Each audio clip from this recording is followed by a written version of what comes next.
Hi, this is Amy M. Burns from amymburns.com and author of Using Technology with Elementary Music Approaches, published by Oxford University Press and available on Amazon today. Please subscribe to this channel and follow me on Twitter and here on Facebook and YouTube so that you can catch my weekly episodes of technology tips for the elementary music classroom. The book covers a lot, and then this is a supplemental channel that goes along with the book, as well as there's a supplemental site that goes along with the book. Today we're going to tackle coding Boomwhackers using Scratch and Canva, both free tools. So stick with me, it's a longer episode, but if you want to try coding, here's a great way to do this so that your hybrid learners are able to have Boomwhackers at home just using a device that's either touch screen or a device that they can play using the number keys. So let's get started.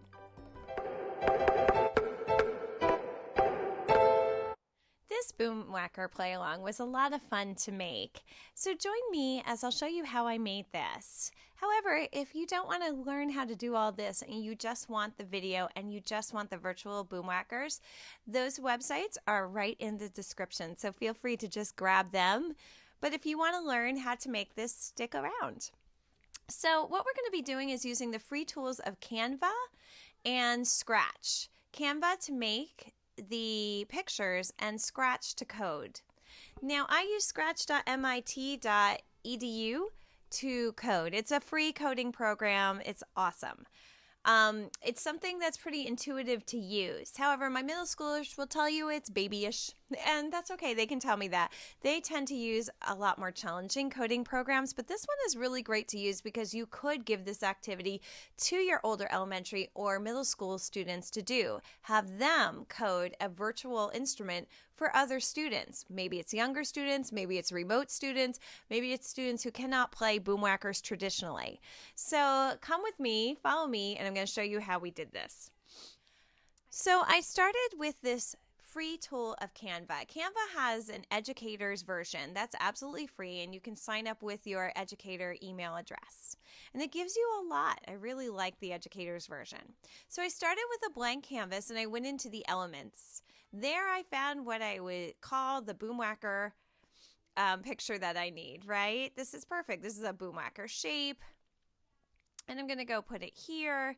And I love that Canva has the resizing and the crop tools built in.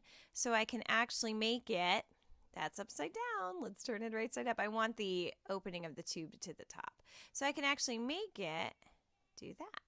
Perfect. So we know that's going to be C, and we're going to change the color by clicking on the color square and making it red. This is the opening, like kind of, it's hollow, so I'm going to make that gray. To make the text tool, I just grabbed text. I grabbed a nice little font. I clicked into it and changed it to C. I resized it this way and put it right here. Nope, it didn't move. Hold on. Click out and put it back in. You can group this, but I'm not going to group it yet. Why? Because I'm going to copy and paste. So copy, paste. Now I am going to line that up and bring it down. Using that W there, that really helps me to figure out it accurately how I'm going to get 8 across. This is probably too wide, as I know I did them thinner. And again, I copied and pasted and turned this into D. So again, we're going to change the color. Sorry for all the noise in my house, but this is a typical day in my house. You can imagine what remote learning was like when I had to teach from home. It was amusing, to say the least. But any working parent would just say, oh yeah, that's just a normal house. So now I have C and D. I would continue to do this until I got to the final C. So I had an octave. So then, so you can see what I did. I knew it. I made that a little bit thinner. Then I cut and paste them so I had one on each page. Now, to get them out of here, I hit the download. I did PNG and hit the transparent background and downloaded them. Then I went over to Scratch. Now, Scratch is also free, scratch.mit.edu. Scratch is absolutely free. I set up a free account, and then it opens to this page right here. So here I go. I got a page with a cat on it. So that's a sprite. The sprite are the pictures. That's going to be your Boomwhacker. So I don't need a cat. He's cute and all. So adorable. But I don't need this cat. So sorry, cat. I am going to get rid of it.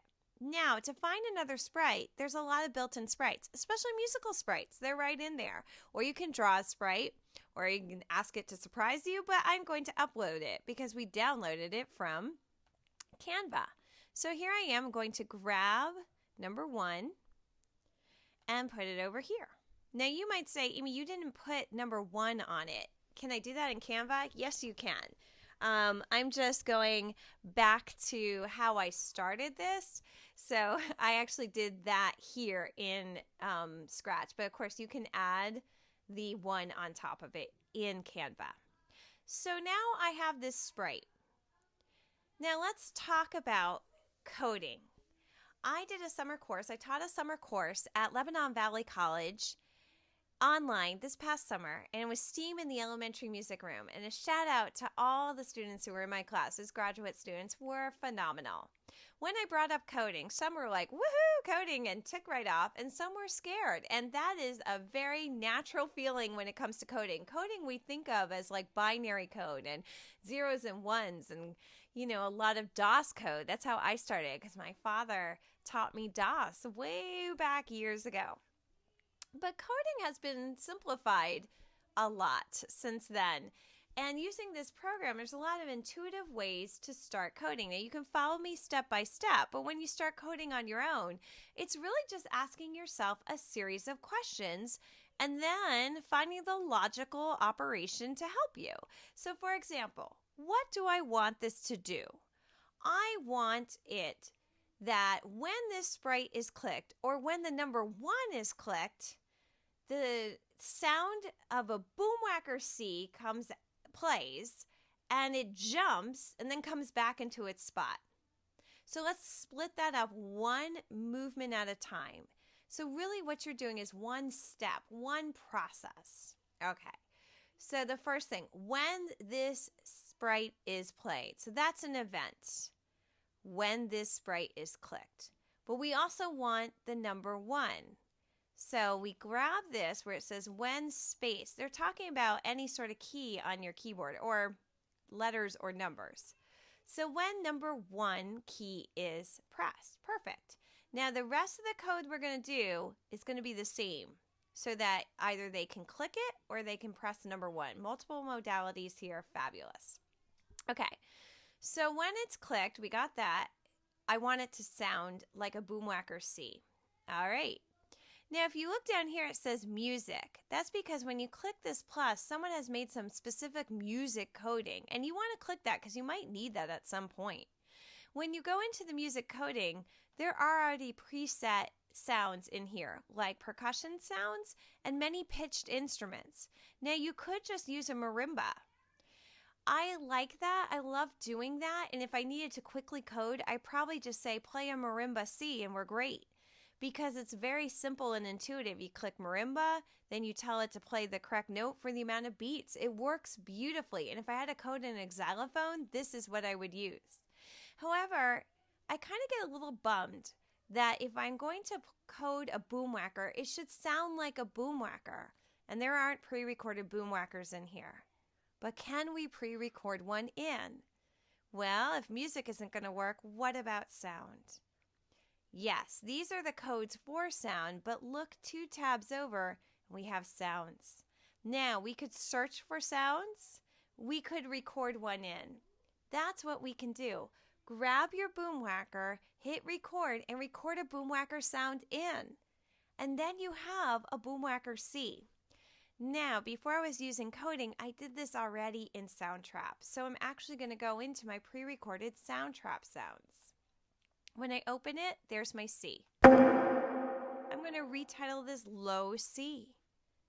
Now this might be too long. We're going 1, 2, triplet, 3, 4, 1, 2, 3. This is probably going to be too long, right, Amy? Sure. Maybe if we make it faster. No, it turns it into E. Unless someone else can tell me how to make it faster without changing pitch, it changes the pitch. So, I mean, there's great things here. Louder, softer, fade in, fade out, the robot sound, reverse. These are cool. And of course, you can actually just click and drag and you can edit the sound and hit delete. But I'm actually going to keep it like this. I have my Boomwhacker low C. Code sound. Look at that.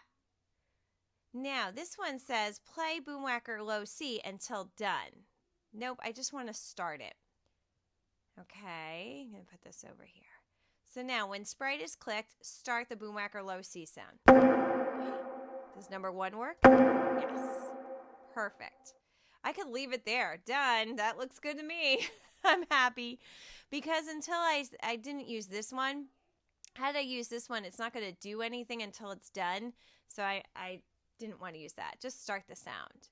Now my next code is I want this to look like it jumps or it moves. All right, so there's motion. Let's look there. I really couldn't find a motion coding that was going to do the thing I wanted to do, which was pretty much like bounce, like, grow bigger and go back to being smaller. But there is this costume tab. Let's see what that is. Looks. I kind of wanted to change a look. I wanted to grow bigger and come back to smaller. So there's nothing here that says, well, it says change the size by 10, or set the size, but that really wasn't what I wanted to do. You could experiment with that, and maybe that's a great tool to use. But I went over to the costume tab. This is my low C1. Now I am going to duplicate this by, all I have to do is Control click and duplicate, or right click and duplicate. Cool. Now I have a low C2. Here is where I want to change the costume. This is going to sound bizarre, but hit convert to vector. If you're used to graphic art, that's not bizarre. If you're not, you're like, why? That's the way the pointer tool works. Now, if you forget that tool or forget to do that, you'll realize that in bitmap, this isn't going to work with the pointer tool. So you know you need to convert to vector. So look what I did. I did C2 and C1. Oh, that's cool. I like that. So it looks like it gets bigger and smaller. I like that a lot.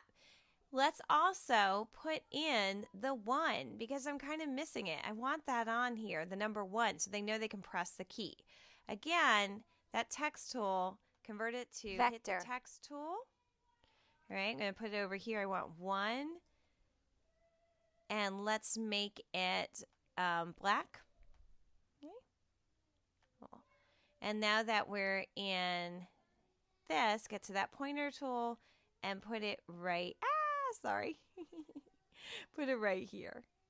Perfect. See, now it's appeared and it's only on sprite number 1, not sprite number 2. You could put it on sprite number 2 if you wanted to. I chose not to. It's totally up to you. All right, so now, again, coding is asking, what do you want to do in a step-by-step process? So I want low C, when the sprite is clicked, to play the sound and switch the costume to low C2, and then switch it back to low C1. Let's experiment. Let's see if I did it. Oh, it didn't look like it changed at all. Is there a timing code I could put in here? Let's see. That's a really good thing. What about in control? Wait. Ooh, let's stick wait between them. And it doesn't have to be long. I'm going to say wait 0.5 seconds, not even 1 second. Let's see what happens. That's still too long. I really just want it to snap. So wait 0.1 seconds. Now, see how we did this?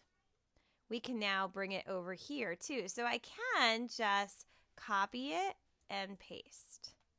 You can copy and paste code. Yes, if you click on it, you can copy and paste it. So now we got 1 and we got the sprite. That's perfect.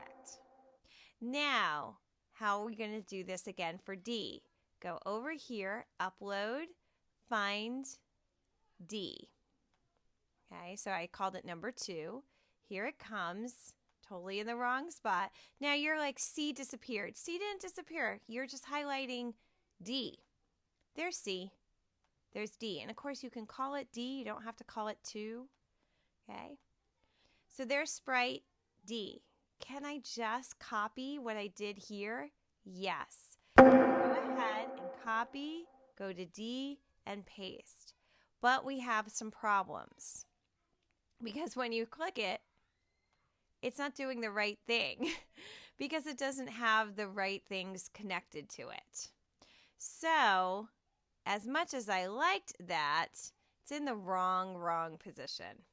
We need a low C, and we don't have one. Now, again, you can record right in, or I'm going to go to the sounds, hit the upload, and find the next ones in here. Ah, D. Perfect. Good. Now, when I go back to the code, you'll notice it's been added. Yay! The costume, though, isn't there. Again, go into the costumes. Make sure D is clicked. Good. I'm going to call it. I like to change it to D1. We're going to duplicate it.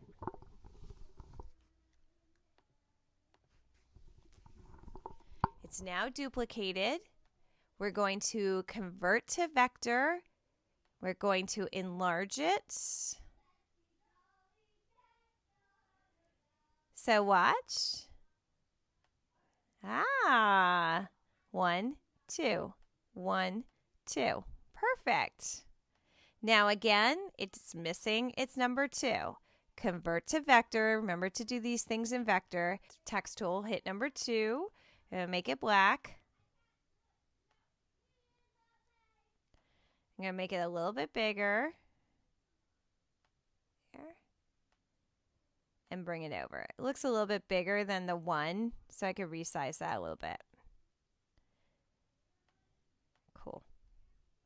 So now I have a costume that's in D. If I go back to this, you'll notice now it's included. So it's going to switch to D2, keep that seconds, and switch to D1.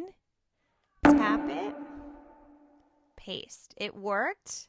Now don't forget, we also want the 2 key. So go into the events and grab when the space and go to number 2. Now let's see. Can they play together? Once finished, we have this. Now, 2 more things. Backdrop and the triplet key. Backdrop's really intuitive. Just go over here to the backdrops. I went and chose a backdrop. I went into music. I found that theater, and that's how I did that. That's pretty cool. Then you might want to move it now so it's like on stage and not in the audience. But that's pretty cool. I like that, and that's how I did that. Again, you would keep going across, add it in. You can cut and paste, copy and paste, but you're going to have to add the sounds. Don't forget that. And rework the costume. That's just the way I want to make it. Maybe the move, you could find something in the motion that will make it work. And of course, the sounds record right in. It's really great that way. But the last one was the triplet. So to make the triplet, I brought in that little G again. So I brought in the sprite that I made in Canva, number 5, and I put it over here, and then I went into that costume again. Okay, so there's my sprite. I converted it to vector, and I wanted to make it much smaller. So I made it tiny, and I put it up here. So as you know, I wanted to make it with the T. We're going to put in the letter T. Again, put it over here and make it in there. Bring it a little bit bigger. Go back into that. Remember, be in vector to do this. The T is quite large. We'll reassign it. So that's how I made the little Boomwhacker. Now, how did I make the sound? This is how I did the sound. So my sounds, I uploaded them all because I did this one last, but I'll show you this. I grabbed the G, but I need it to be a triplet. So I opened it here, and then what I did was I clicked and dragged so it only hit the G. I deleted this, right? Now I copied and I pasted and I pasted again. That's still too slow, so I would probably try again with a shorter. We're going to delete that, copy, paste, paste. Yeah, so now there's your triplet. So that's how I made the triplet over here and used the T, which is great. T for triplet, and as you can see, the 5 and the triplet, that's right close to each other. So then you have it.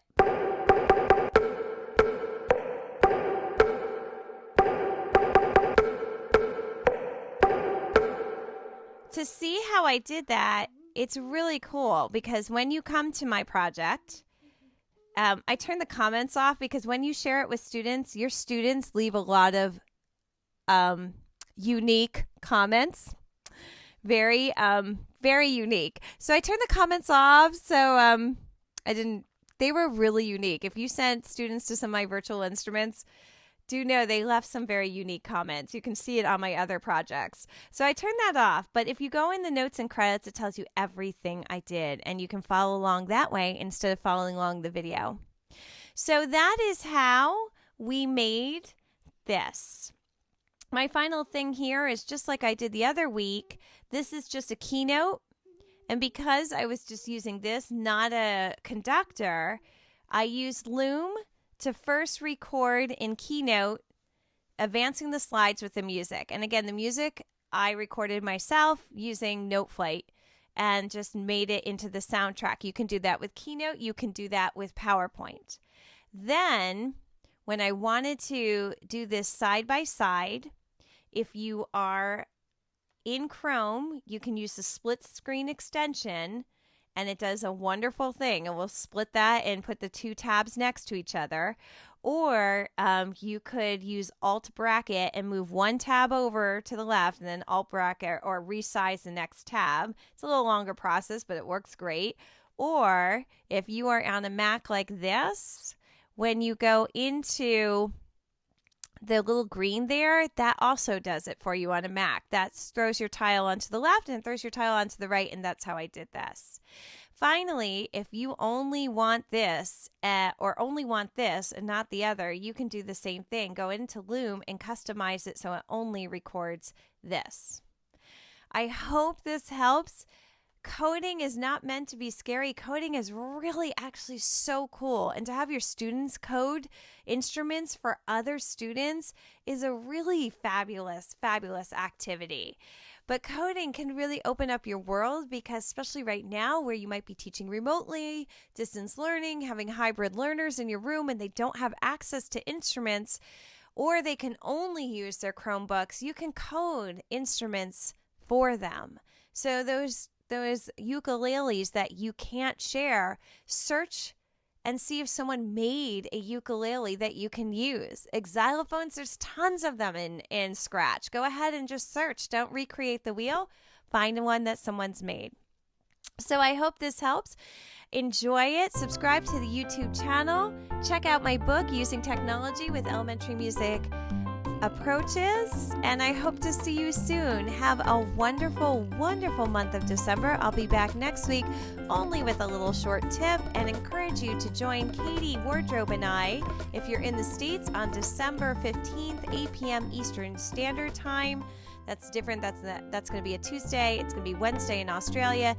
Join her webinar because I'm going to be on it this time, and it's all about Ask Us Anything. So check out her webinar coming up on the 15th. Next week is just a simple tool. Have a great day.